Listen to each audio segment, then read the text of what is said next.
Então, pessoal, boa noite a todos e todas, sejam muito bem-vindos e muito bem-vindas a mais esse evento virtual aí que a gente está fazendo. Hoje, quem veio conversar com a gente é a professora Beatriz Thyssen, que dá aula lá na Universidade Federal do Rio Grande, no Rio Grande do Sul, onde eu tive o prazer de fazer a minha graduação, né, o meu bacharelado em arqueologia. A Bia, né? A Bia é uma das responsáveis pela criação desse curso, né? Esse curso de bacharelado em arqueologia lá no extremo sul do Rio Grande do Sul, que eu particularmente acho que eu tive uma formação incrível. Foi um curso onde a gente teve muita prática de campo, a parte teórica, então acho que foi um curso muito completo. Eu acho que está fazendo muita diferença ter feito a graduação na FURG nesse momento atual agora, né, de quase 2008, 12 anos de caminhada aí na arqueologia, e eu sinto que o curso foi muito importante para a minha formação. Então, Bia está de parabéns, né, por ter sido uma das responsáveis pela criação desse curso. Então, gente, a Bia, ela é graduada em História pela URGS, tem uma especialização em Antropologia Social também pela URGS, um mestrado em História na PUC, e ela fez o doutorado em História com ênfase em Arqueologia, também na PUC, lá em Porto Alegre. E hoje ela veio conversar com a gente sobre arqueologia industrial, que é um tema muito interessante, mas infelizmente pouco trabalhado aqui no Brasil. Então, Bia, eu quero te agradecer muito por você ter aceitado o convite, então fico muito grata, e pode ficar à vontade. Bom, boa noite, então, a todas, todos e todes. Quero agradecer muitíssimo esse convite e as tuas lindas palavras. Fiquei emocionada, né, de falar tão carinhosamente do nosso curso. Isso sempre é bom a gente ouvir, né? Então, quero agradecer o convite para poder estar conversando com vocês hoje aqui. Quero te parabenizar também por essa iniciativa dessas palestras virtuais, que são muito legais, né? Todas elas têm sido muito legais mesmo, principalmente nessa época que a gente está aí trancado em casa, né? Então, o título da minha fala hoje é sobre arqueologia industrial, capitalismo e compromisso social. Tá? De saída, eu já quero dizer que esse termo, arqueologia industrial, me deixa um tanto desconfortável. É uma coisa assim que eu fico aqui na cadeira, assim, me retorcendo um pouco. Mas eu vou tentar, então, desenvolver essa ideia, e, para tanto, eu vou retomar algumas reflexões que eu já fiz há algum tempo, e depois apresentar para vocês, de uma maneira muito breve, alguns trabalhos que ilustram as diferentes possibilidades que existem nesse campo. No final, para fechar essa fala, eu vou querer juntar essa discussão sobre o que é fazer essa dita arqueologia industrial e pensar junto com vocês, como arqueóloga, sobre os destinos de uma fábrica da cidade aqui onde eu vivo, né? E pensar sobre esse nosso necessário comprometimento social e sobre os efeitos do nosso trabalho nas questões contemporâneas que envolvem a memória, a identidade e o patrimônio.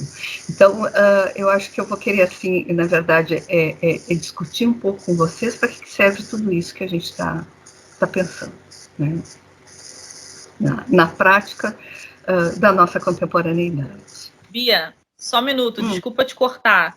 Eu não falei sobre o Liber Studium, para você apresentar rapidamente aí o teu laboratório. Tá bem. Eu coordeno um laboratório que se chama Liber Studium, um laboratório de arqueologia do capitalismo.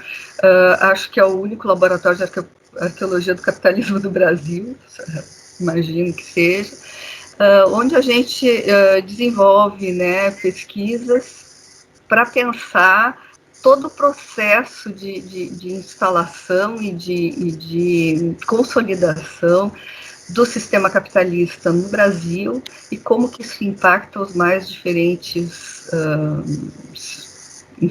setores da vida de cada um de nós, né? A ideia é essa. Um laboratório que talvez em outros lugares seria chamado de Laboratório de Arqueologia Histórica, né?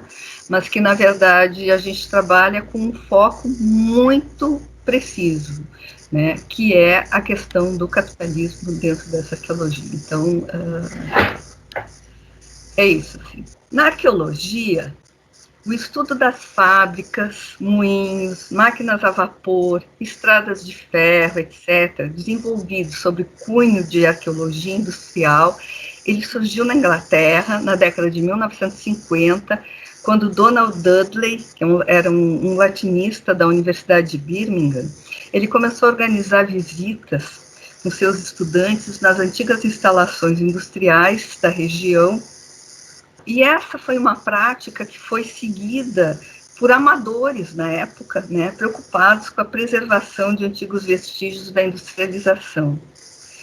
E então essas atividades de visitas, vamos lá, vamos olhar, vamos preservar, etc., acabou abrindo um novo campo de investigação centrado no conhecimento dos aspectos materiais da Revolução Industrial. Então a preocupação era essa, né? Conhecer esses aspectos materiais da Revolução Industrial. No início, muitos ataques foram dirigidos a esse campo do conhecimento, negando-lhes o caráter arqueológico, especialmente em função de duas questões: da pouca profundidade temporal e, em segundo lugar, pela metodologia das pesquisas que, na maior parte das vezes, não envolvia escavação. Para vocês, tudo pode parecer absurdo, mas vocês têm que ter em mente que é muito recente, e especialmente no Brasil, a ideia de que a arqueologia pode trabalhar com questões não tão do passado, né, e pode trabalhar, inclusive, com o presente, e que a escavação é um método, como tantos outros métodos, que se pode aplicar nessa nossa ciência, né? Então, houveram ataques, né? As pessoas achavam que isso não era arqueologia, que isso não servia para nada, e os primeiros, então, arqueólogos industriais, eles foram acusados de diletantismo e de amadorismo. Posteriormente, esse ramo que se tem designado dessa maneira muito ampla de arqueologia industrial se preocupou em reconstituir, a partir de elementos concretos, o espaço material e humano que envolve uma sociedade. Essa é uma definição do PNAR de 1985, já antiga, mas já um pouco mais recente, né? E dessa forma, então, a arqueologia industrial não visava realizar uma história da ciência ou das técnicas, né, como se pensava fazer lá naquele início, mas, então, nas palavras do PNAR, abre aspas, encontrar as circunstâncias materiais e técnicas que estão na origem de uma fabricação, da montagem de uma máquina ou da construção de um estabelecimento ou de um equipamento que marcou a vida de seus contemporâneos e, em seguida, pesquisar as consequências que esses acontecimentos tiveram sobre todos os dados do ambiente de uma população ou de um grupo social, né? Então, a coisa se amplia já nesse momento. Eu quero lembrar a vocês que nas suas origens, desde suas origens, a fábrica, ela possui um conteúdo simbólico que é muito importante, né?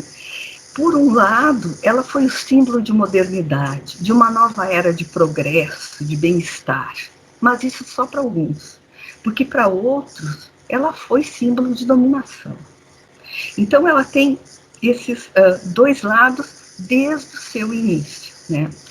Então, entendendo a importância de pensar a arqueologia como uma ciência socialmente comprometida, eu considero que a arqueologia industrial deve ser compreendida como o estudo das mudanças sociais, econômicas e culturais decorrentes do crescimento da organização capitalista da indústria a partir da interpretação das suas evidências materiais.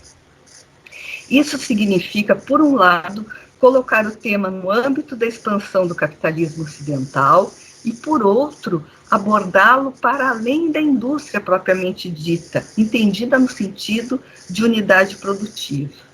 Então, trata-se, em primeiro lugar, de dirigir o foco das investigações, e agora eu cito uma frase da Tânia Andrade Lima, abre aspas. Então, aqui, dirigir o foco das investigações, abre aspas, ao fenômeno planetário do capitalismo hegemônico, um dos mais impactantes de toda a trajetória da humanidade, fecha aspas, ao qual a industrialização está necessária e visceralmente ligada. Não tem como desvincular uma coisa da outra. Em segundo lugar, é crucial considerar a fábrica moderna, aquela cuja produção é realizada em estabelecimentos equipados com maquinaria relativamente complexa, onde se empregou inicialmente vapor ou energia hidráulica e que produziu bens materiais destinados à troca e ao lucro, com base na divisão do trabalho e com mão de obra assalariada. Uma organização que não pode ser confundida, portanto, com unidades produtivas artesanais, tais como engenhos coloniais, por exemplo, ainda que a gente tem que ter presente, obviamente, que se tratam de lentas e progressivas transformações. Por fim, e mais importante de tudo, é preciso compreender que essa organização capitalista da indústria, ocorrida no bojo do avanço do sistema capitalista mundial, foi responsável por uma feroz e intensa reordenação da sociedade que atingiu os mais diferentes níveis. E agora eu quero citar mais uma vez a Tânia Andrade Lima, que diz assim: profundas alterações foram e continuam sendo introduzidas nas relações interpessoais, nas relações sociais, nas relações com a natureza, na estrutura da família, na organização do trabalho, aí incluindo o trabalho doméstico, remodelando a maneira como pensamos acerca de nós mesmos, a maneira como criamos laços e construímos nossas ligações com os outros. Fecha aspas. O que eu estou querendo chamar a atenção de vocês é desses tentáculos imensos e fortes do capitalismo que atingem até mesmo a nossa vida privada. Não se pode, portanto, pretender restringir as pesquisas dessa especialização da arqueologia às unidades fabris, à sua estrutura e aos artefatos diretamente ligados a elas, como maquinário ou produtos. Ainda que tais estudos possam ser importantes e proveitosos, é preciso não perder de vista outras marcas, materializadas em diferentes suportes, deixadas pela expansão de uma economia e de uma sociedade industrial. Essa diversificada cultura material carrega em si a narrativa de diferentes facetas de um mesmo drama. Estratégias de sobrevivência, de dominação ou resistência, relações de trabalho, de gênero ou étnicas, divisões econômicas, religiosas ou espaciais, e tantas outras questões. Assim, a arqueologia industrial, a arqueologia das indústrias, a arqueologia da industrialização, como vocês quiserem falar, pode fornecer importantes informações sobre diferentes aspectos da vida de patrões, mas também de operários. Pode, por exemplo, abrir caminho para que se compreenda as diferentes estratégias utilizadas por imigrantes, mulheres, crianças e outros grupos silenciados para encontrar um lugar numa sociedade dominada por um segmento que era rico, masculino e português. Como e que tipo de coisas consumiam essas pessoas? Como construíram e marcaram sua identidade no espaço? As perguntas podem ser inúmeras. Pode-se perguntar ainda sobre as mais cruéis modificações que ocorreram na sociedade com o advento da indústria. Por exemplo, a velocidade e a tirania do tempo.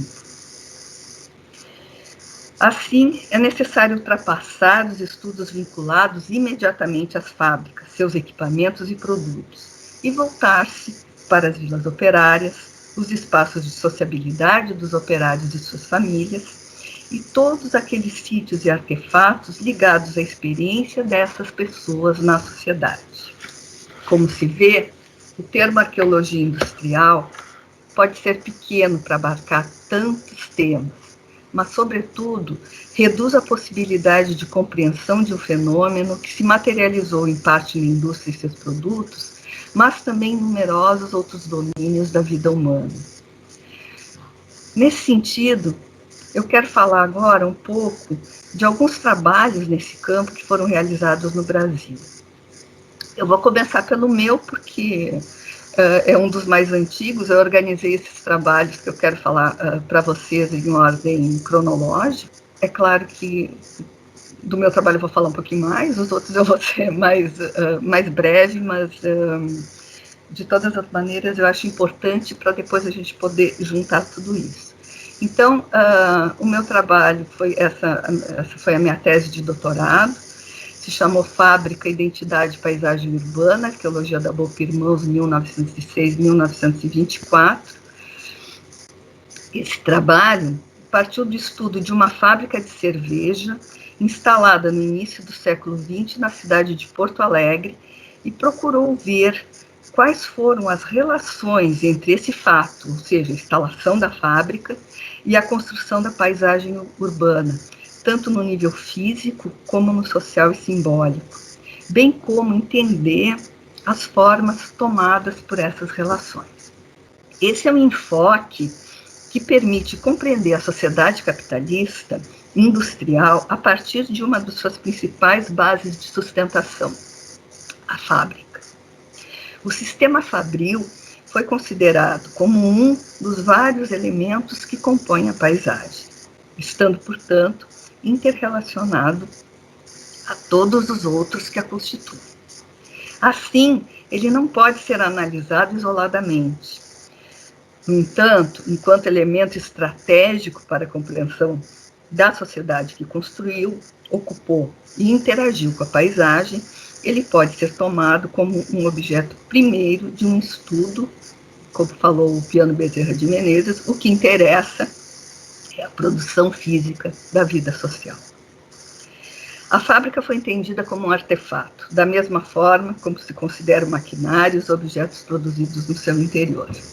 A análise levou em conta que uma fábrica é, ao mesmo tempo, lugar de práticas sociais e suporte de representações sociais. Eu observei quais eram as especificidades do processo de adoção das ideias de modernidade instrumentalizadas pelo capitalismo e pela indústria e mostrei como a construção do espaço da área da pesquisa esteve estreitamente vinculada ao estabelecimento da cervejaria Boca Irmãos e a uma determinada concepção de modernidade. Vou falar um pouquinho sobre isso. As formas arquitetônicas e a própria organização e articulação do espaço foram vistos como um discurso através do qual se pôde ter acesso às representações dos grupos que construíram e que nele viveram. Assim, trabalhando com a arquitetura da fábrica e com a arquitetura das casas construídas no seu entorno e levando em conta as ideias subjacentes a essa materialidade, eu mostrei como distintos grupos sociais marcaram no espaço não apenas um modelo cultural, mas também uma identidade. A Boca Irmãos foi idealizada, projetada e gerida, construída e gerida por pessoas de origem alemã. Aqui você tem as fotos da família, acho que não tem o que dizer. Esse foi o arquiteto da fábrica, que veio da Alemanha e fez todo o projeto, tanto arquitetônico e funcional da fábrica, quanto todo o programa de esculturas que adornavam, né, a fachada da fábrica. Ele desenhou tudo. Essas pessoas imprimiram fortemente a sua identidade na fachada do prédio. A existência de casas pequenas, médias e grandes, além de cortiços que eram proibidos em outras áreas da cidade, mostra que ali residiam, além dos proprietários das fábricas, uma população mais pobre, que se constituía, inclusive, de trabalhadores dessa fábrica, né? Então, era um ambiente, tá? A fábrica se instala, os proprietários da fábrica se instalam ali e os operários também, todo mundo no entorno da fábrica. Num espaço fortemente diversificado, que comportava vários grupos de diferentes origens socioeconômicas e culturais, em uma sociedade profundamente hierarquizada, não é de se espantar que existisse a necessidade desses grupos em demarcar suas identidades e fronteiras. Partindo da constatação que identidade é construção, vê-se a possibilidade que existe de manipular essa identidade de acordo com os interesses envolvidos. Assim, em alguns momentos, esse grupo utilizou-a como expressão de germanidade, mobilizando uma identidade étnica, quando, por exemplo, apresentou sua cerveja como um produto de qualidade superior por ser alemã. Eu demonstrei como esse grupo representou um espaço, uma diferença em relação aos demais, através de valores como austeridade e trabalho.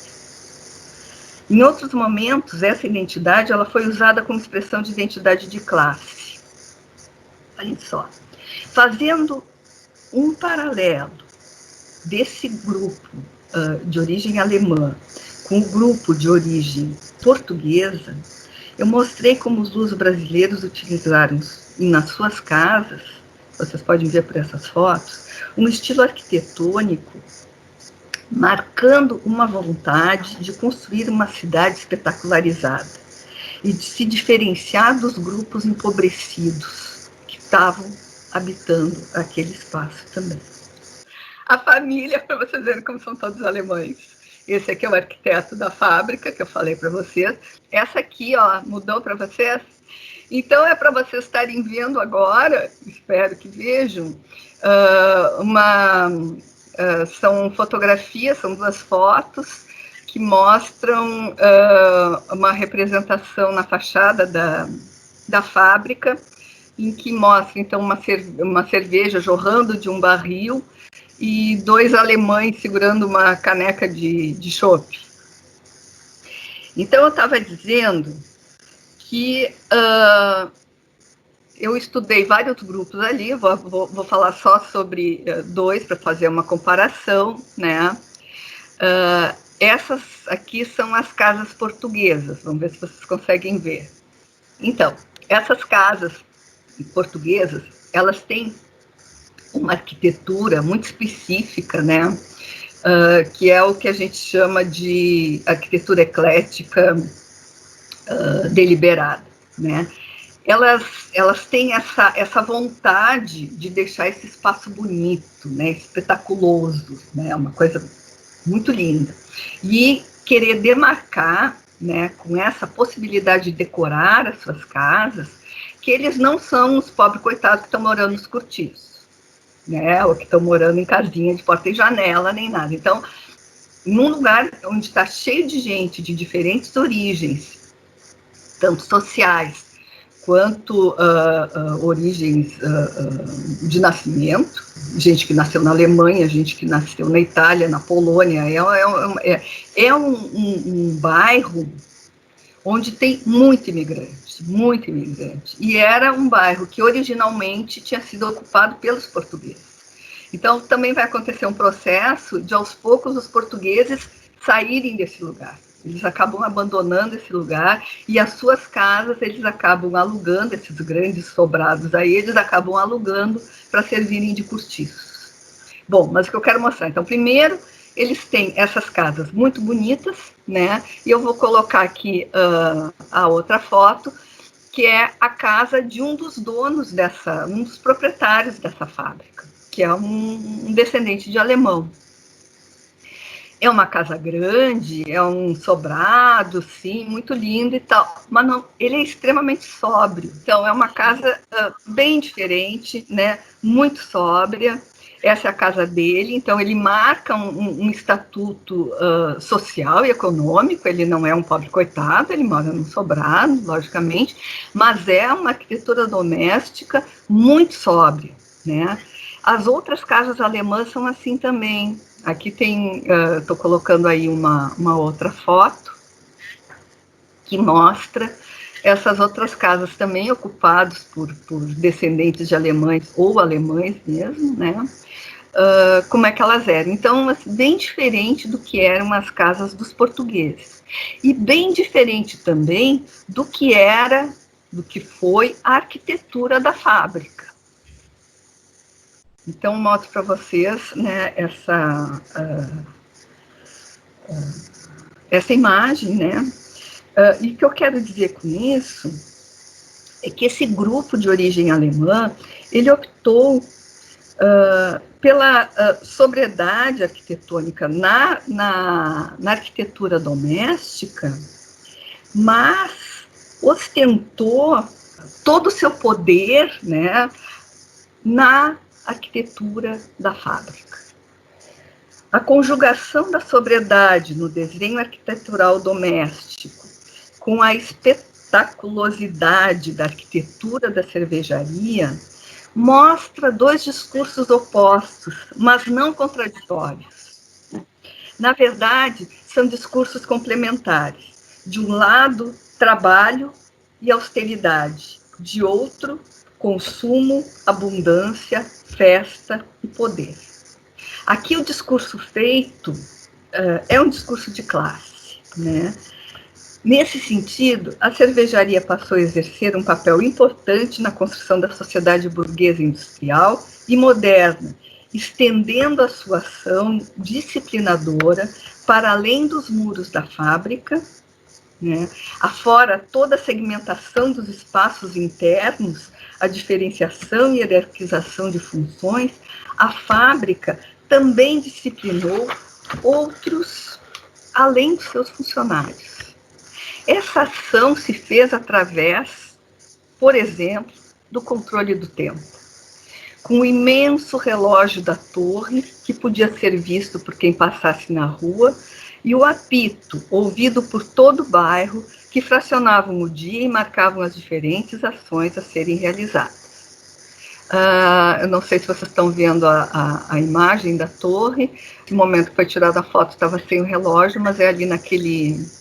Então, ali tinha o relógio, dominando, né, toda a paisagem. A publicação de anúncios de cerveja em jornais e revistas, na forma como foi feita, veiculou o discurso médico da disciplina do corpo, elemento fundamental na reformulação do papel dos indivíduos na sociedade moderna. Indivíduos saudáveis, fortes, de boa conduta moral, dóceis e disciplinados, que significa, por fim, melhor aproveitamento econômico do corpo. Aí vocês têm a imagem de um anúncio de uma das cervejas que eles produziam, não sei se vocês veem, né? A Negrita. Né? E a Negrita, eles dizem que é especialmente recomendada aos que sofrem de estômago, aos reconvalescentes e às excelentíssimas senhoras no período de amamentação. Que doce, né?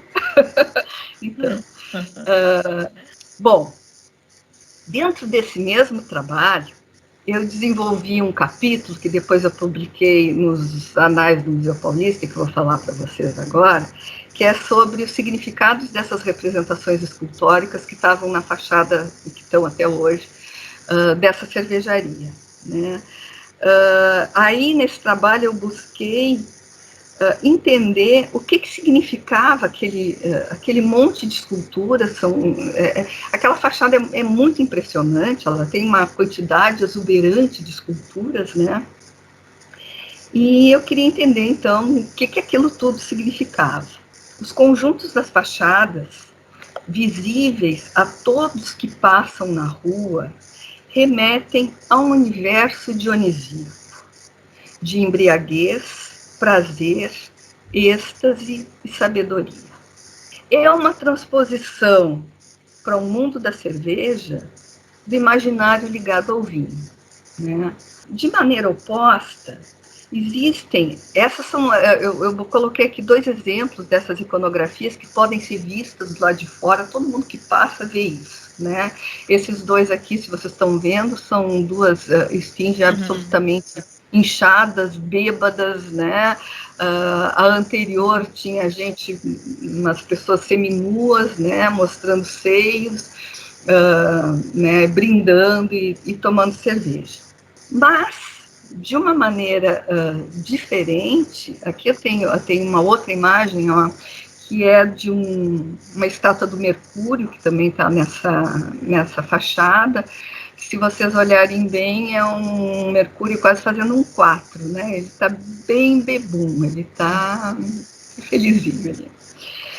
Essas são as imagens que todo mundo que passa vê. Mas dentro da fábrica tem algumas imagens que só quem trabalha lá dentro vê. E aí a mensagem é totalmente diferente. Vou mostrar para vocês uma dessas imagens, que é o monograma, né, da cervejaria. Ali tem um Bopa Irmãos, um B e um I, né, entrelaçados, entre 2 cornucópias da Abundância e o maquinário da fábrica do lado, né? Então, o que essa coisa está dizendo? Está dizendo que dentro da fábrica, o mundo é outro, é outra coisa. As máquinas, elas lembram a modernidade e o progresso, e também o trabalho que tem que ser realizado para se chegar a participar deste progresso, desta evolução, né? As figuras e os conjuntos escultóricos da fachada frontal promovem a integração e a aproximação com o público que passa na rua.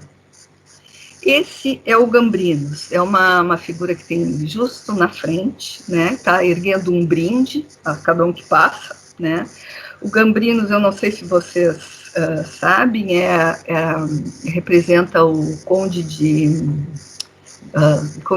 o Duque de Brabante, né? Que foi um nobre no século XV que lutou na atual Alemanha, né? Era Alemanha, contra a nobreza ao lado dos burgueses, e ele era conhecido como um beberrão de primeira, né? Então ele acabou se tornando aí uma imagem, né, desse nobre que larga a sua nobreza, torna-se um burguês e bebe cerveja, né? Então, esse Gambrinos, as figuras nas torres, fazendo um brinde, né? A atitude daquele Mercúrio completamente displicente, as gargalhadas de sátiros que tem por toda a fachada, né? Tudo isso, então, promove essa integração com as pessoas que estão passando na rua. Essas representações escultóricas exibem um discurso que uma burguesia emergente fazia sobre ela mesma, para si mesma, mas também para outros grupos sociais. Essas representações, que eu entendi como se fosse um grande outdoor, anunciam primariamente cerveja, mas não é qualquer cerveja. Ela tem um nome e ela tem uma origem. Ela está ligada a um grupo social específico, que é burguês, e a uma etnia, que é germânica. Com humor e ironia, essa publicidade subverte a tradição clássica, que a burguesia local considerava um paradigma de cultura e civilidade. Vamos lembrar que a elite dominante nesse período, ela é portuguesa. Ela vê a modernidade e a civilidade com os olhos voltados para a Europa, sim, mas não é qualquer parte da Europa, é a França. Só que é o seguinte, essa burguesia que está crescendo, que está empregando capital, que está fazendo fábricas e tal, ela não é uma burguesia homogênea. Então, esse grupo, né, promove esse grande anúncio na fachada, construindo uma atmosfera desejável e sedutora, que provoca no sujeito que está passando na rua o esquecimento do processo pelo qual nascem os produtos, o desumano processo de produção. Ele também anuncia um mundo idealizado, uma vida de prazeres, uma vida de abundância, onde os homens se tornam fortes, a inteligência se aguça, os sentidos são estimulados. Se estar bêbado é algo banal e cotidiano para o proletário, e a embriaguez é considerada uma atitude condenável pela moral burguesa, aqui ela é totalmente transfigurada, valorizada, reconhecida e incitada. No gosto do espetáculo, da ostentação e da fruição dos sentidos, exaltaram-se valores como poder e inteligência, luxo e abundância, consumo e festa. A fábrica mesma, como símbolo primeiro de progresso, sobre o qual todos os demais valores se assentam, em suas representações escultóricas, apresenta um sistema de ideias e pensamentos de um setor da sociedade porto-alegrense no início do século XX.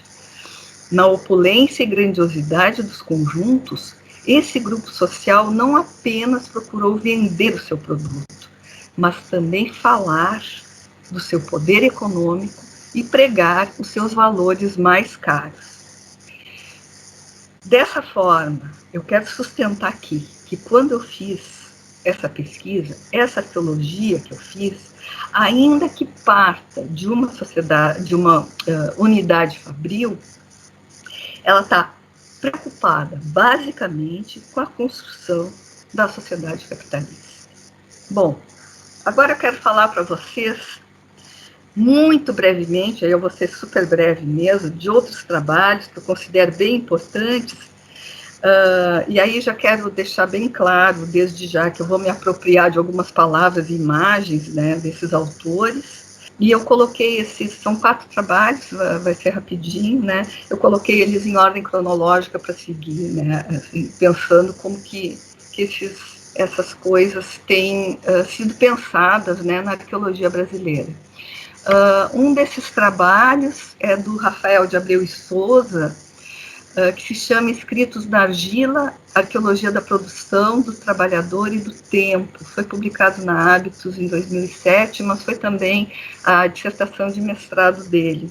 Ele apresenta no trabalho dele as reflexões em torno dos artefatos com inscrições encontrados no sítio da antiga fábrica de louça Santa Catarina, que depois se tornou Indústrias Reunidas Francisco Matarazzo, né, em São Paulo. Ele trabalhou com o período de 1913 a 1937. E ele estabelece um diálogo com os novos métodos de produção que estavam sendo implantados na fábrica e a sua relação com o cotidiano operário do começo do século XX.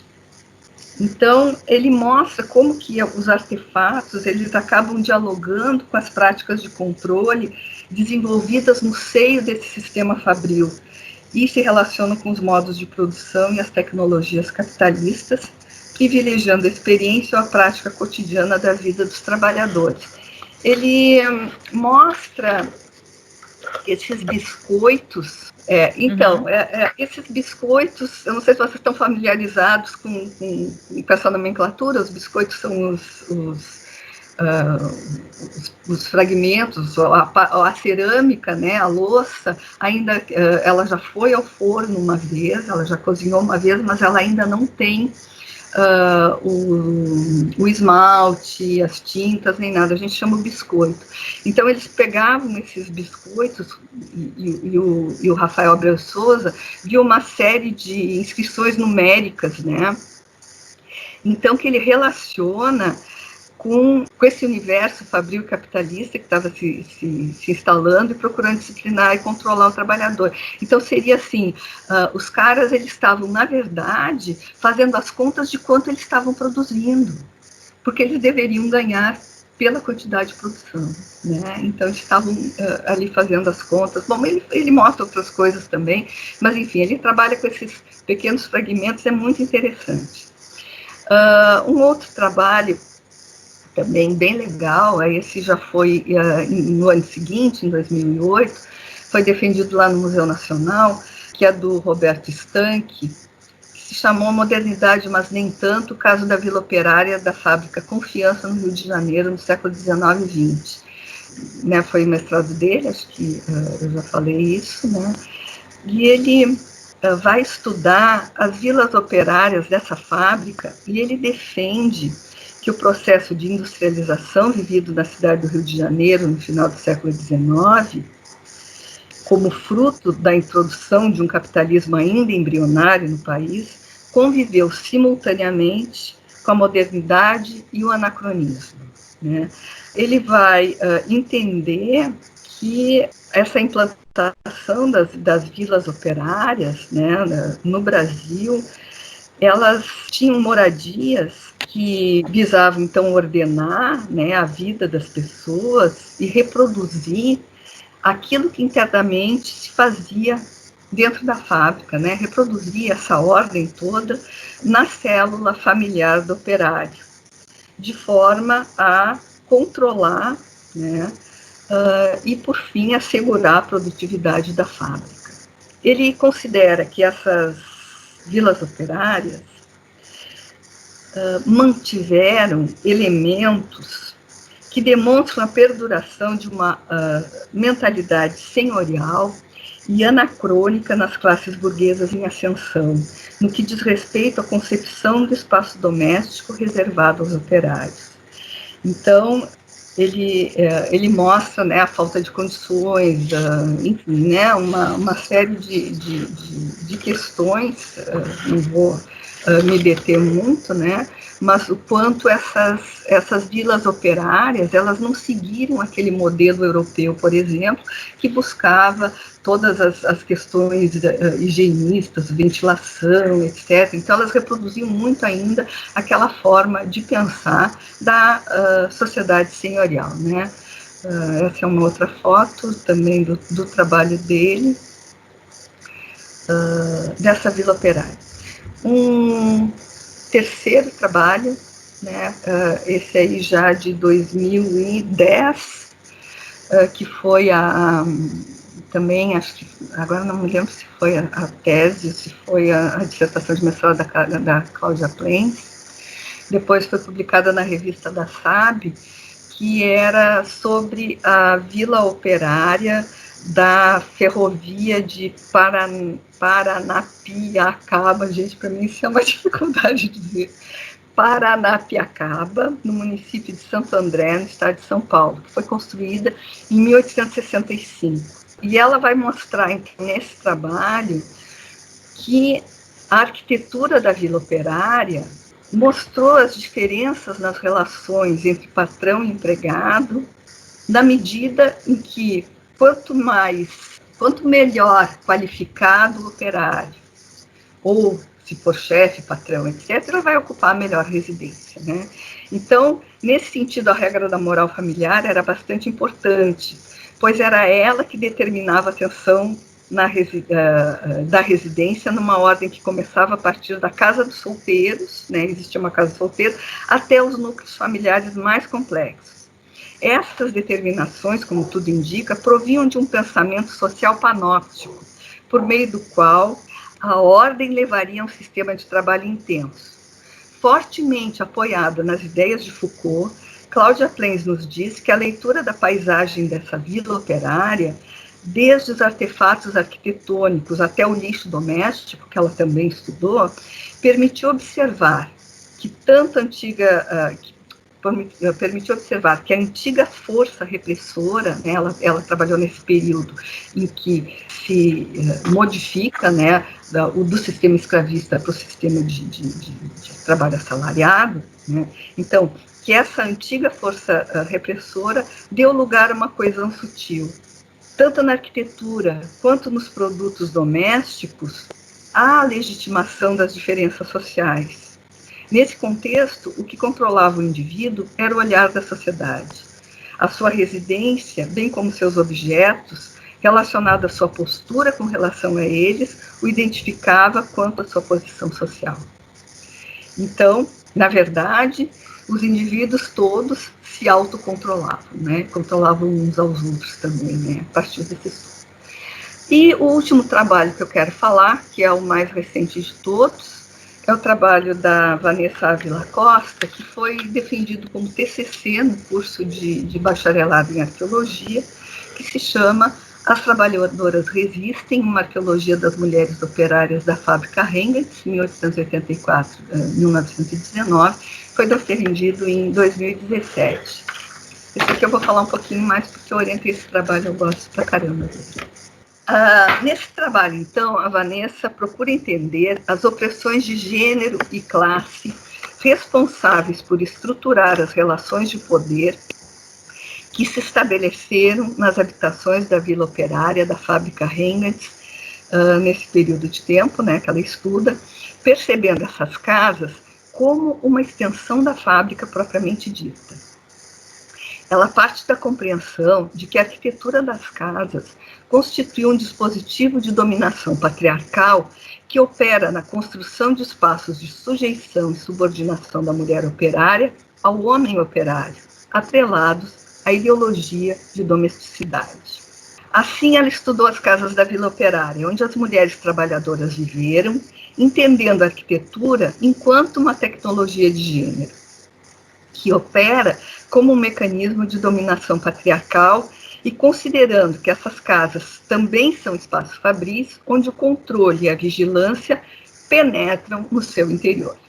Ela inferiu, através dessa análise, a desigualdade de gênero e a violência sofrida por aquelas mulheres, inclusive no seio do próprio movimento operário liderado por homens.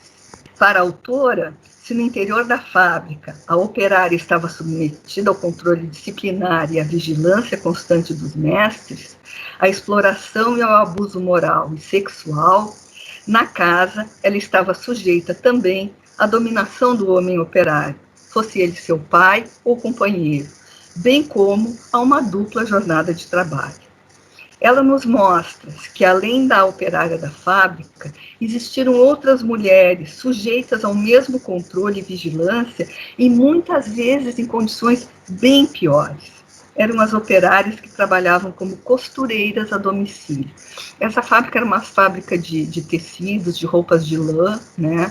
Ponchos, cobertores e coisas assim, então, que pagava mulheres também para costurarem nas suas casas, fora do espaço fabril. As operárias, então, que trabalhavam como costureiras a domicílio, que também estavam expostas à jornada dupla de trabalho e não eram reconhecidas como operárias perante a fábrica, acabavam tendo reforçado o abuso ao qual elas estavam submetidas, né? Evidente.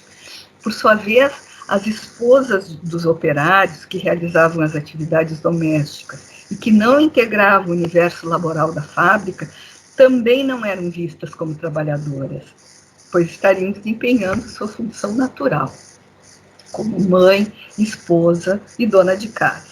Por não serem operárias, elas não tinham acesso à mutualidade e aos fundos de pensão da empresa. Vanessa Costa nos mostra que a ideologia da domesticidade está introjetada na Vila Operária. Logo, sua arquitetura constitui um mecanismo de dominação patriarcal, representando materialmente as relações de poder, de gênero e de classe.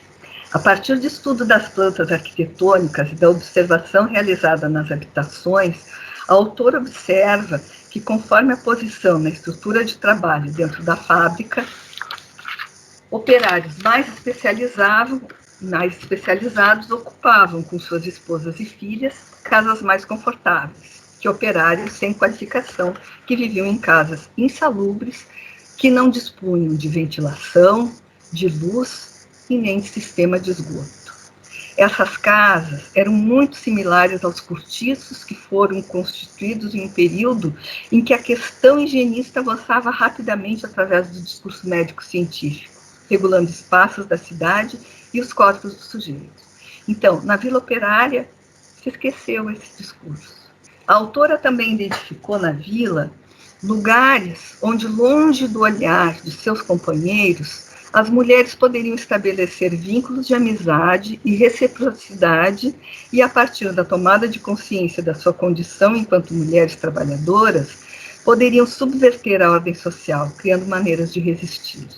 Portanto, conclui Vanessa, mesmo aquelas mulheres que não puderam integrar o movimento operário, fazendo greves e piquetes, gritando e liderando passeatas, poderiam burlar o ordenamento de uma arquitetura projetada para sujeitá-las e mantê-las na situação de subordinação ao sujeito masculino, traçando múltiplas estratégias de agenciamento, pois, à luz de Foucault, abre aspas, onde há poder, há resistência, fecha aspas. Bom, assim eu quero repetir agora o que eu coloquei no início da minha fala. Percebendo a importância de pensar a arqueologia como uma ciência socialmente comprometida, eu considero que a chamada arqueologia industrial deve ser entendida como o estudo das mudanças sociais, econômicas e culturais decorrentes do crescimento da organização capitalista na indústria, a partir da interpretação das suas evidências materiais.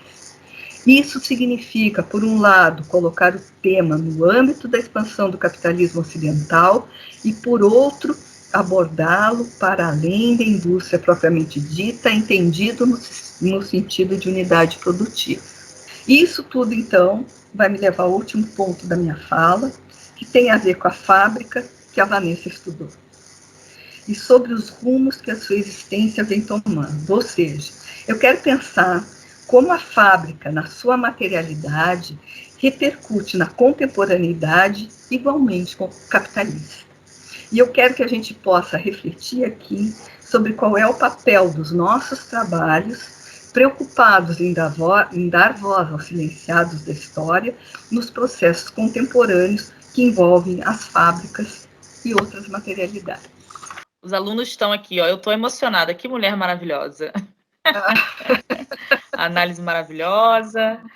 Estou mais apaixonada ainda. Tá cheio de todo mundo aqui falando, né? Elogiando.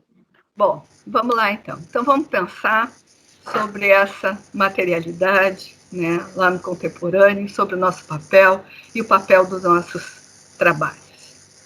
Eu quero começar com a fala de uma antiga operária dessa fábrica, se chama, não sei se ela vive ainda, Lenira Cruz Dias. Ela diz assim: é desolador o silêncio no imenso casarão. Teares mudos, fusos quietos, a caldeira apagada, o majestoso apito silencioso, o apito que cantava pelas madrugadas chamando seu povo de operários para mais um dia de trabalho. Você chata, você arqueóloga, chata, tem, né? Aquela chatice. Para quem não conhece o lugar de onde eu estou falando, geográfico mesmo, desta vez, né? Eu quero mostrar aqui o nosso município de Rio Grande, onde fica, no sul do Brasil. Então, falar que Rio Grande é uma cidade que está situada junto à Barra da Lagoa dos Patos, é um porto, se diz que é o único porto marítimo do estado, mas, na verdade, ele está dentro da lagoa, é muito engraçado. Tudo bem. Foi estabelecido do território português em 1737, dentro de todo aquele processo de lutas entre Portugal e Espanha pelos domínios dessa terra, né? Então, vou botar uma fotografia bonita para vocês verem o lugar aqui, estão vendo? Essa é a entrada da Barra do Rio Grande. Quando não tem tufão, não tem muita neblina e não é frio demais, é muito bonito. Bom, vamos lá. É apenas no século XIX que a pequena vila se transforma num núcleo comercial importante, devido principalmente ao estabelecimento das estâncias de produção de charque a partir de 1780. Os produtos gerados na pecuária rio-grandense, que abasteciam o mercado interno brasileiro, passaram a ser comercializados através do Porto do Rio Grande, gerando uma intensa atividade mercantil e marítima que atraiu empresas comerciais de várias partes do mundo e criou uma nova dinâmica social relacionada a esse comércio. A fase industrial da cidade de Rio Grande, ela começa em 1873, com o estabelecimento da fábrica mais antiga de tecelagem do estado do Rio Grande do Sul, a chamada fábrica Reynolds, que é essa que a Vanessa estudou, né, lá sobre as mulheres. Essa fábrica foi convertida em 1890 em uma sociedade anônima, com o nome de Companhia União Fabril. É interessante falar que ela se constitui em 1873, em pleno vigor da escravidão. Vigor não, estava vigorando nesse sentido. A escravidão, e ela se constitui unicamente com mão de obra assalariada. A partir da instalação dessa fábrica, Rio Grande se torna uma cidade industrial, a primeira cidade industrial do Rio Grande do Sul, e ela chega em alguns momentos a competir com São Paulo. Várias fábricas se instalam aqui. Eu vou citar só a fábrica de charutos Pô, que foi a primeira fábrica de charutos havaneses do gênero, né, fundada no país, que se instalou em 1891, que também tinha uma vila operária, e a Companhia Fiação Tecelagem Rio Grande, que depois se chamou a Ítalo-Brasileira, uma fábrica especializada em tecidos de algodão. A Reynolds era especializada em tecidos de lã e a Ítalo-Brasileira em tecidos de algodão. Essa foi fundada em 1894. Também tinha Vila Operária, essa fábrica aqui tinha 10 mil metros quadrados, enfim, eram imensas, eram fábricas realmente muito grandes. Então, aquela vila pequenininha, né, fundada com fins militares e defensivos, ela acaba se tornando uma cidade cosmopolita no final do século XIX e início do século XX. Um porto extremamente ativo, várias indústrias e uma população com um grande contingente de imigrantes de diversas origens. Rio Grande se constrói a partir daí como uma identidade ligada à indústria. Ela vai ser, desde então, uma cidade burguesa e proletária. Essa aqui é uma imagem da fábrica que nós vamos falar, né? As instalações dessa fábrica são de 43 mil metros quadrados, construídas num terreno de 143 mil metros quadrados, que logo foram acrescidos de mais 2.200 metros quadrados. Em 1895, a Reynolds possuía 912 funcionários. Em 1907, ela já tinha 1.008 empregados e era a maior indústria do estado do Rio Grande do Sul. Além das instalações da fábrica propriamente dita, foram erguidas casas de operários, casas de mestres, essa é uma, essa é outra, ambulatório, farmácia, creche, escola. Vou mostrar para vocês, aqui ó, a escola e a creche, aqui o Cassino dos Mestres, uma cooperativa de consumo também, né? Bom, era uma imensa fábrica. Após enfrentar uma série de problemas no início da década de 1960, a empresa decreta a falência da fábrica em 1968. Não, acho que foi 78, desculpa. E ela fecha suas portas pela primeira vez em 90 anos. Essa fábrica esteve ativa durante 90 anos da cidade. E aí ela vai falir e fecha as portas. E por questões de dívida trabalhista, a fábrica permaneceu fechada até hoje, sem que nunca se tivesse dado uma outra função a ela. A Reynolds permaneceu como referência e marco simbólico da Rio Grande moderna, a Rio Grande das chaminés, a Rio Grande das fábricas, que, para além de lugar de produção, foi lugar do cotidiano e da rotina de operários e operárias, onde nasceram e cresceram as reivindicações desses operários e operárias, onde nasceram sonhos e lutas. O desaparecimento do mundo do trabalho deixou sentimentos de indignação e de revolta, e mais recentemente, de decepção e de tristeza, que aparece sempre que se busca falar sobre a fábrica. Essas são imagens atuais. Em julho de 2009, foi chamada uma audiência pública, proposta por um membro da Câmara de Vereadores da cidade, e reuniu vereadores, logicamente, o Judiciário, o Ministério Público, universidade, ex-funcionários da Renga. Naquele momento foi muito impactante, né, as manifestações das pessoas, né, defendendo e tal, a FAP, dizendo que tinham saudades e tal.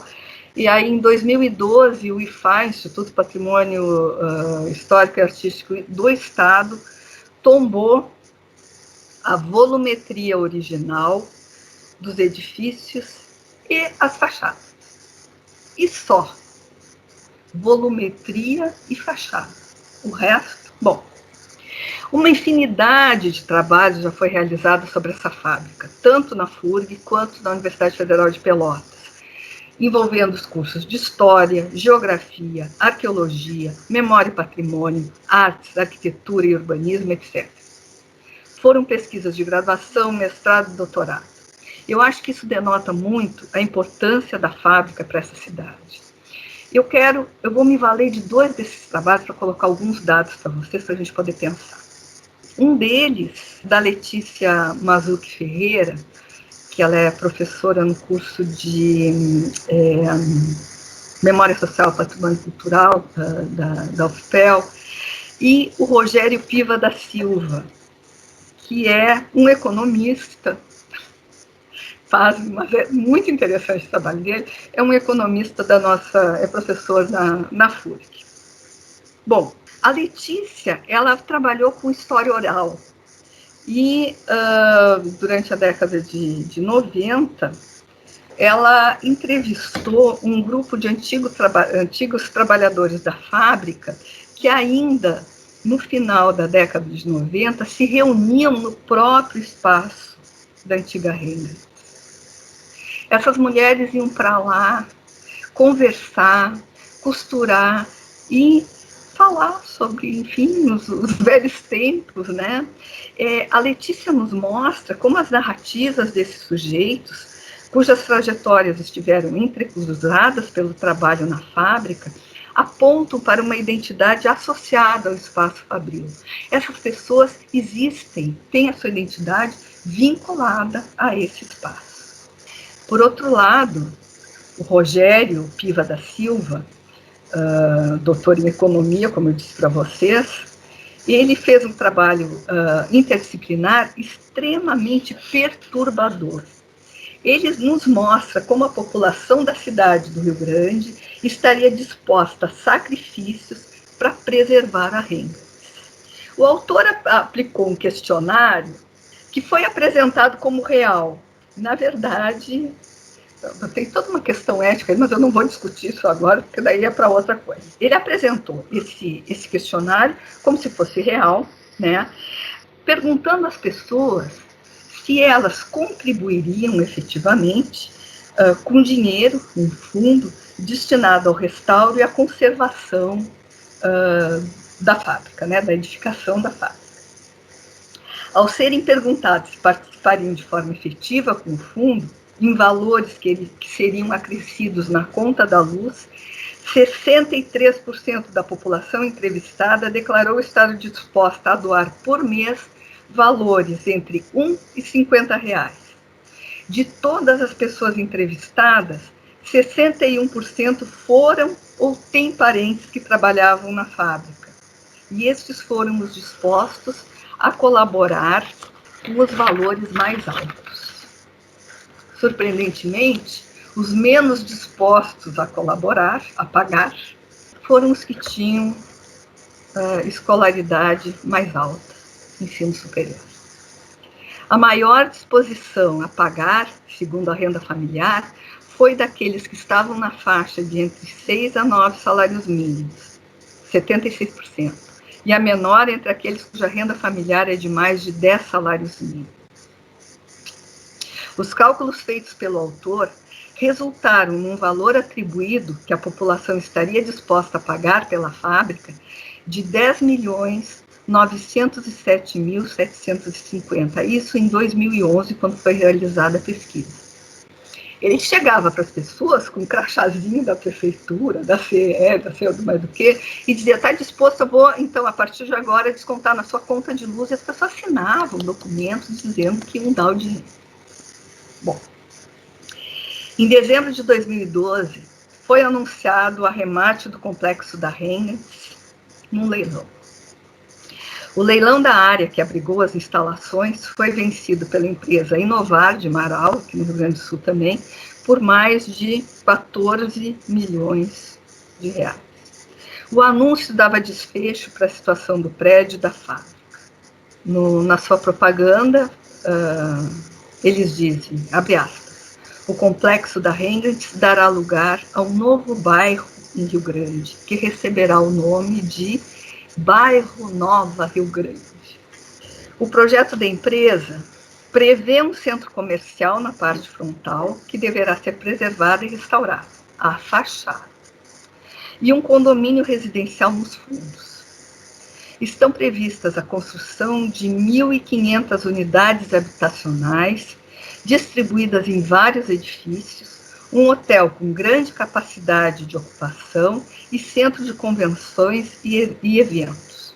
Constam ainda no projeto áreas para lazer, como campos de futebol e vôlei de areia, academias ao ar livre, pista para caminhada, playground, ciclovias, com total infraestrutura, bem como áreas arborizadas que oferecem segurança e tranquilidade.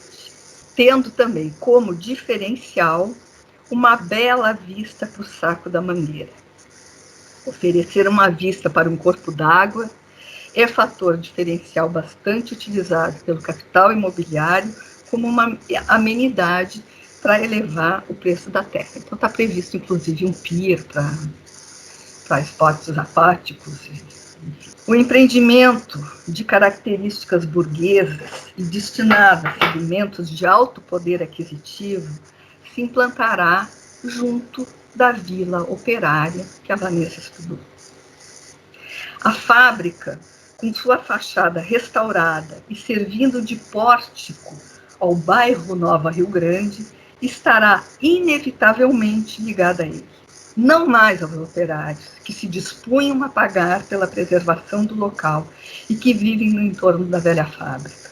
Não mais a uma identidade que necessariamente se vinculava a uma paisagem composta pela materialidade e imaterialidade da memória. É óbvio que a fábrica sempre teve significados diferentes para diferentes grupos. Como eu já disse, de um lado, ela foi símbolo de progresso e de modernidade, e de outro, vinculada às memórias do trabalho, do cotidiano, da identidade de classe dos trabalhadores, da formação profissional, do ambiente, das condições de vida, das relações de trabalho e das lutas. De um lado, uma memória já tão bem guardada, a memória dos grupos sociais dominantes. De outro, a memória dos operários. A Hengens estará, após a execução do empreendimento, irremediavelmente vinculada a setores mais enriquecidos da cidade, que são os que menos se importaram com a restauração e conservação desse patrimônio, como demonstrou o trabalho de Rogério Pires. A crença que o significado das formas e conteúdos cultural, imaginário e histórico vinculados a determinados grupos sociais podem ser apropriados pelos projetos e pelo discurso de revitalização do capital imobiliário não é verdadeiro. Isso não existe. Sequer o nome da fábrica estará presente no empreendimento proposto. Temos diante de nós a disputa entre memórias e entre conservação e mercantilização de um patrimônio. E todos nós sabemos de quem será a vitória. E aí eu coloco a pergunta para vocês. E os nossos trabalhos serviram para quê? Obrigada. Um último slide aqui. para vocês verem o que aconteceu com a antiga Fábrica Confiança, o que aconteceu com a antiga Cervejaria Boa. É isso, gente. Agora a gente pode conversar. Tem gente batendo palma aí. Tá carregando aqui a imagem. A última imagem é da Hengantz, né? Não, a última imagem é da Fábrica Confiança, que o Stank trabalhou, e a antiga Cervejaria Brahma, como que elas estão hoje. Ah, tá. Então, eu vou fazendo os comentários aqui, Bia, enquanto carrega a imagem, pode ser? Claro. Nossa, pessoal, se você quiser abrir o chat, você pode clicar em mostrar conversa. Só para você ver os elogios aqui, que o pessoal está te elogiando bastante, todo mundo emocionado aí com a tua apresentação. Bem legal. Obrigada, pessoal, obrigada mesmo. Então, eu acho que o pessoal ficou meio hipnotizado com a sua fala e eles não colocaram perguntas. Mas teve um comentário da Itamara. A Itamara é aluna daqui do bacharelado em arqueologia da UNEB, né, de Paulo Afonso, e ela colocou um comentário. Essa percepção me remete às formas arquitetônicas de PA City, que é Paulo Afonso, né? Os bairros, as casas dos engenheiros, a Vila Poti, o Muro da Vergonha, os clubes e etc. O bairro operário administrativo, ela botou que a ficha dela tá caindo. E aí eu queria pegar esse gancho do comentário da Itamara para te pedir se você conhece, né, referência bibliográfica, para que a gente possa trabalhar com isso em Paulo Afonso. O que acontece? O município de Paulo Afonso, ele cresceu em torno da CHESF, que é a Companhia Hidrelétrica do São Francisco, né? Paulo Afonso surgiu por conta da CHESF, né? O surgimento da cidade se deu nesse contexto da construção das barragens, da usina, enfim. E tem toda uma trajetória, uma história de longa parte, por exemplo, não só em Paulo Afonso, mas ao longo do leito do Rio São Francisco, né? Tem aí muitas ocorrências de barragens, comunidades que foram alagadas, né, sítios arqueológicos submersos. A gente tem aí o trabalho da professora Cleonice Wegener, que foi feito em Xingó e tal. E especificamente no nosso município, olha né, virei Paulo Afonsina agora. No município de Paulo Afonso, tem toda essa dinâmica que você mencionou aí sobre as vilas operárias, o trabalho do Stank, da Cláudia Plains, né? Em Paulo Afonso, eu vendo as imagens e ouvindo você falando, só me ocorria Paulo Afonso na cabeça. É exatamente a mesma dinâmica. A Vila Operária, que a Itamara falou, a Casa dos Operários, a Casa dos Engenheiros da CHESF, tinha um muro na cidade que dividia esses ambientes. Eu até me arrepio quando eu penso nisso. Esse muro foi derrubado, mas tem algum trecho dele que foi preservado, enfim, a sirene, tudo isso, todo esse histórico toda da cidade gira em torno disso. Eu queria te perguntar se você tem bibliografia para recomendar, tipo, um discente nosso, Kaique, que ele quer trabalhar com. E aí, se você conhece sobre essa temática, só que voltado para a questão de usinas hidrelétricas e barragens, enfim. Olha, tem muita coisa. Eu acho que eu posso. Como que eu podia fazer? Eu posso te mandar, quem sabe, uma bibliografia, né? Eu faço um levantamento aqui das coisas que tem e tal, e posso mandar assim, né? É interessante pensar. Porque tem muita coisa, é o tipo de estudo que a gente acaba tendo que investir em conhecimento de arquitetura também, né? Que às vezes é complicado. Mas porque não adianta, né? Todo mundo sabe que a arqueologia é super interdisciplinar, né? E esse tema especialmente. Mas tem bastante coisa, tem coisa muito boa sendo feita, né? Então, eu vou fazer uma listagem aí e te envio, pode ser? Pode ser. Eu tô vendo, nossa, me partiu o coração agora. A cervejaria Bop tá desse jeito, Bia. Aham, shopping total. Nossa, gente, olha isso. Meu Deus. E em cima, a antiga fábrica Confiança. No Rio de Janeiro, a gente tem o Shopping Nova América, né? Que era também uma fábrica, mas eles, pelo menos na época que eu morava lá, eles tinham preservado a fachada. Do lado de fora, como a fábrica Confiança, né? Por dentro o shopping, mas por fora aquela fachada. É o que eles fazem o tempo todo, né? Mas é que tá, né? Não é a fachada. A fachada é só para. Ai, que bonito, que lindo para eles até. Não adianta, a gente sabe que não é isso. Então, é como eu digo, quando o IFAI tombou a fachada e a volumetria da Rennes, era isso, era para preservar essa coisa. Ai, que bonito, né? O que é feio, que os outros não estão vendo, que não dá lucro, não vem ao caso. Não vem ao caso. Porque eu tenho um comentário, não é uma pergunta, na verdade, gostaria que você falasse um pouco a tua reflexão. Você falando, né, na tua fala, eu observei assim que existe um aspecto contraditório, e que eu julgo contraditório, mas aí eu queria te ouvir falar sobre isso, que apesar de toda essa carga de opressão dentro desse espaço fabril, né, desse espaço de trabalho, em vários níveis, né? Apesar disso, existe uma construção de identidade associada a esse espaço.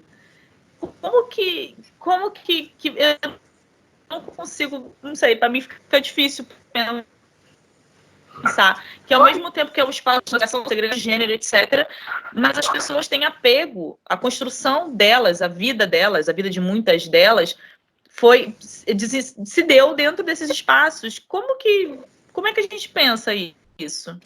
Então, isso é bem interessante, né? Porque quando a gente fala com essas pessoas, elas jamais vão te falar eu era oprimida pelo meu patrão ou pelo meu chefe, né? Isso, depois de muita e muita conversa, essas coisas começam a aparecer. Mas o imediato é a fábrica foi o lugar onde eu vivi, né? O lugar onde eu construí sonhos. Isso é super importante, né? O lugar onde eu também resisti. E isso, né, faz com que a gente se construa a partir dessas coisas, são as nossas referências, não adianta, né? Então, claro que a gente sempre tem uma tendência, bom, aí talvez a psicologia explique, eu não explico, mas eu acho que a gente tem uma tendência, sim, a lembrar o que é bom, né? Só depois, quando começa a esmiuçar muito, que a gente vai lá, né? Não, realmente, não era tão bom assim. Mas, de todas as formas, a gente se constrói enquanto pessoa em relação a essas coisas todas. Então, isso faz parte da gente, né? Então, assim, o que eu acho que era importante era poder ter essas fábricas, essas vilas operárias e tal,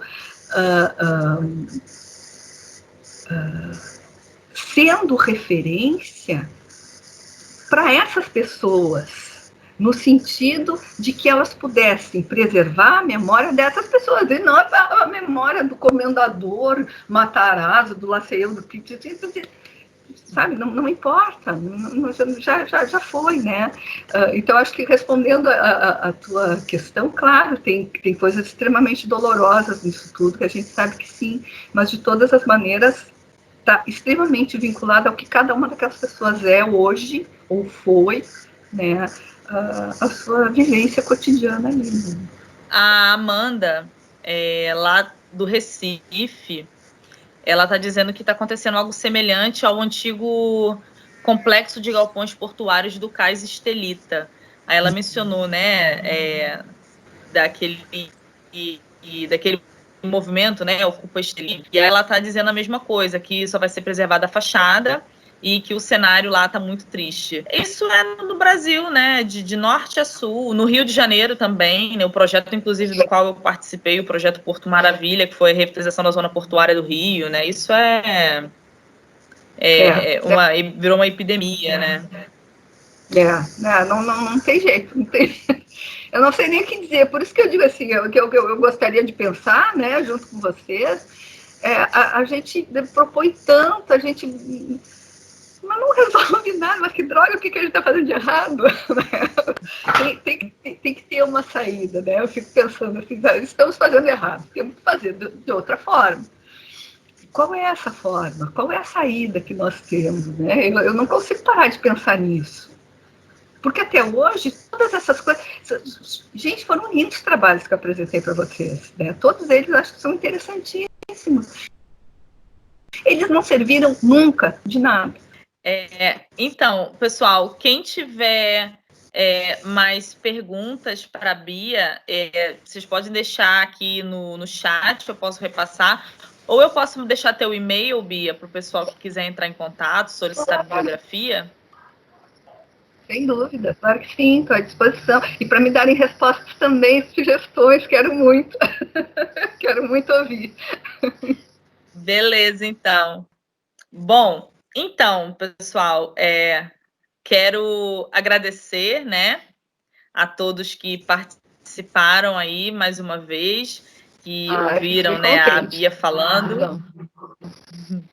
Bia, mais uma vez eu quero te agradecer imensamente por você ter aceitado o convite, fiquei muito feliz, uma fala incrível, eu já tinha ouvido você falar na época da graduação, né, sobre a cervejaria Bop, mas agora, tantos anos depois, com outro olhar, né, e toca muito, né, a gente assistir esse tipo de trabalho, esse tipo de fala, e infelizmente no final o que vem acontecendo, né, mas é sempre importante a gente saber o que está acontecendo, né, e principalmente para os alunos da graduação, principalmente aqui no Nordeste, né, onde arqueologia pré-colonial, é importante eles ouvirem também essas, ou como você fala, essas outras arqueologias menos famosas, para abrir, né, esse leque de opções aí, de pesquisa, enfim.